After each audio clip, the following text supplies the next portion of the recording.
नमस्कार, आप देख रहे हैं न्यूज़ इंडिया नाउ और आज की बड़ी अपडेट हम आपको चंडीगढ़ से बता दें। आज चंडीगढ़ के सेक्टर 33 में स्थित भारतीय जनता पार्टी के दफ्तर से कांग्रेस भवन तक रोष मार्च निकाला गया। आपको बता दें, यह रोष मार्च बीती रात रिपब्लिक भारत के चीफ एडिटर अर्नब गोस्वामी की गिरफ्तारी को लेकर निकाला गया। भाजपा प्रदेश अध्यक्ष ने अपने अभिभाषण में यह बताया कि बीती रात महाराष्ट्र सरकार ने लोकतंत्र के चौथे स्तंभ पर बहुत निंदनीय प्रहार किया। भारतीय जनता पार्टी इसका खंडन करती है। आज इसी के विरोध और अर्नब गोस्वामी के समर्थन में ये रैली निकाली जा रही है और महाराष्ट्र सरकार के आला नेताओं उद्धव ठाकरे, शरद पवार और राहुल गांधी का पुतला फूंका जाएगा। जैसे ही प्रदर्शनकारी कांग्रेस भवन की ओर आगे बढ़ रहे, सेक्टर 34 की सड़क पर ही पुलिस प्रशासन ने भारी पुलिस बल का प्रयोग करके प्रदर्शनकारियों को आगे बढ़ने से रोक दिया। तो आइए जानते हैं पूरी अपडेट हमारे चंडीगढ़ से संवाददाता कुलदीप सैनी के साथ। चौथे स्तंभ पर हमला किया जा रहा है, उसके बारे में क्या कहना चाहिए?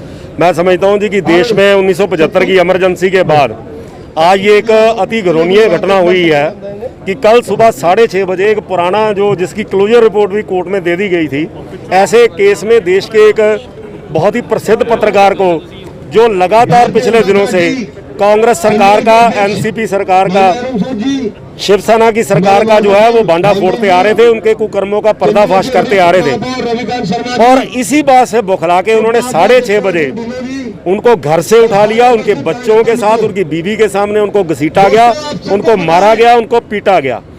और उनका सिर्फ यही कसूर था कि जो पालघर में साधुओं की हत्याओं का मामला हो, चाहे वो सुशांत राजपूत की हत्या का मामला हो, ऐसे देश में आज़ादी के मुद्दों को जो महाराष्ट्र में है, जो सरकार के कुकर्मों को वो उठाते थे। आज मैं समझता हूँ कि एक आज़ाद पत्रकारिता पर हमला हुआ है, देश पर लोकतंत्र की हत्या हुई है और भारतीय जनता पार्टी इस बात को स्वीकार नहीं करेगी। शिवसेना के मुख्यमंत्री आज शिवसेना न रहकर सोनिया सेना बन गए हैं और वो देश के लोकतंत्र की हत्या कर रहे हैं और भारतीय जनता पार्टी इसको बर्दाश्त नहीं करेगी। और आज हम लोग कांग्रेस भवन जा रहे थे ताकि शिवसेना, कांग्रेस और एनसीपी के पुतला साड़कर हम इनको आगाह कराएं कि देश में लोकतंत्र की हत्या को भारतीय जनता पार्टी बर्दाश्त नहीं करेगी। इससे पहले भी रिपब्लिक चैनल के पत्रकारों को गिरफ्तार किया गया था महाराष्ट्र में, और पंजाब में भी फाजिल्का में पत्रकार के खिलाफ पर्चा दर्ज किया गया। क्या कहना चाहिए? मैं समझता हूँ कि इस देश में विचारों की अभिव्यक्ति की आज़ादी है, चाहे वो आम नागरिक है, और स्पेशली पत्रकार तो लोकतंत्र का चौथा स्तंभ है।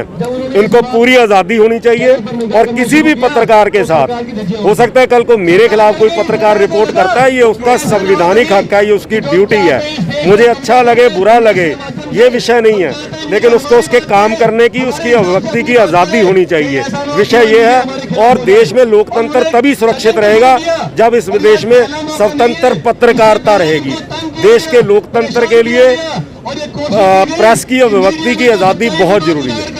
कहीं ना कहीं शिवसेना अपने मकसद से भूल चुकी है, जिस हिंदुत्व का मुद्दा लेकर सत्ता में आई थी, तो कहीं ना कहीं अपने मकसद को भूल चुकी है। बिल्कुल, मैं तो कहता हूँ जी, शिवसेना सोनिया सेना बन गई है। शिवसेना जो हिंदुओं को, अपने आप को हिंदुओं की संरक्षक पार्टी कहती थी, आज महाराष्ट्र के पालघर में हिंदू साधुओं को पीट कर मार दिया जाता है और ये सरकार वो चुपचाप मूक दर्शक बनकर बैठी रहती है। देश के एक होनहार एक्टर के साथ इस तरीके का दुर्व्यवहार होता है और ये सरकार कुछ नहीं करती। कोरोना महामारी के वक्त ये सरकार पूरी तरह से विफल होती है। आज अपनी विफलताओं को छुपाने के लिए सिर्फ ये कांग्रेस की और एनसीपी की जो बैसाखियों के सहारे सत्ता में बने रहते हैं, ये सत्ता लोलुप है, जबकि भारतीय जनता पार्टी इस देश में लोकतंत्र की स्थापना को वो और बल देना चाहती है। महाराष्ट्र सरकार ने तो बोला कि जो अर्नब जी हैं उनके ऊपर कोई आज से कई साल पहले कोई 5 करोड़ के घपले की जंग, उस केस में अरेस्ट किया गया। नहीं जी, 2018 का एक केस है, कुछ पैसे का लेन देन था, किसी ने वो थर्ड पार्टी थी, उनके साथ कॉन्ट्रैक्टर का आगे कॉन्ट्रैक्ट था, उसने आत्महत्या कर ली, जबकि वो सिविल कोर्ट जा सकते थे। अपना उस मामले में कोई घपले का वो नहीं है। और ये जो चीजें हैं, अगर है तो आज़ादी, इसकी जांच होनी चाहिए। नाम तो कोई भी किसी का लिख देगा जी, जांच होनी चाहिए। पुलिस ने निष्पक्ष जांच करते हुए उसकी क्लोजर रिपोर्ट कोर्ट में सौंपी, और अगर आपको फिर से पुलिस को कोई तथ्य नहीं मिले थे, वो तथ्य कोर्ट के सामने रखते और उनको पकड़ते। आज क्या अर्नब गोस्वामी उग्रवादी हैं जो भाग जाएंगे? वो इतने बड़े चैनल के एडिटर इन चीफ हैं, उनके साथ वैसा व्यवहार हुआ जैसे उग्रवादियों के साथ होता है।